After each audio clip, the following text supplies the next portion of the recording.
جب بیٹیوں کو رخصت کیا کریں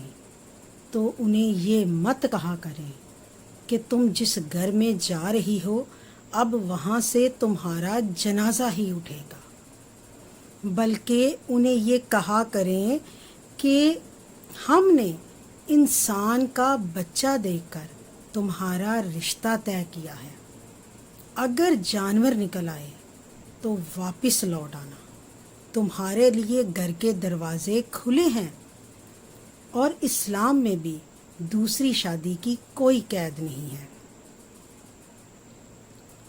اور ایک اور میں بات کہنا چاہوں گی کہ والدین کو صریحاً والدین کے لیے کہ آپ اپنی بچیوں کو اس قابل بنائیں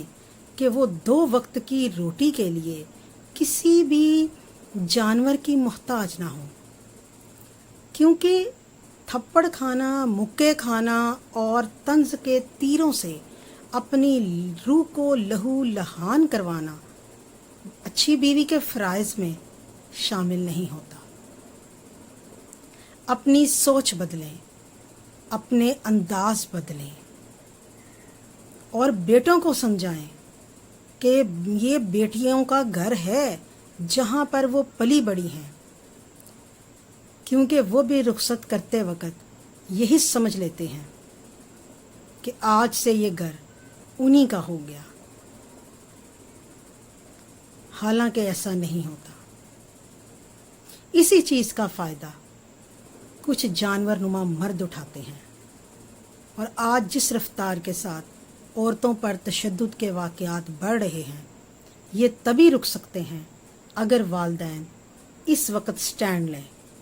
اور وہ اپنی بیٹیوں کو یہ نصیحت کیا کریں، سوچیں،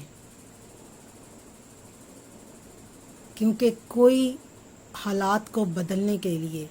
نہیں آئے گا، ان حالات کو آپ کو خود بدلنا ہوگا۔ اپنی سوچ بدلیں، سب بدل جائے گا۔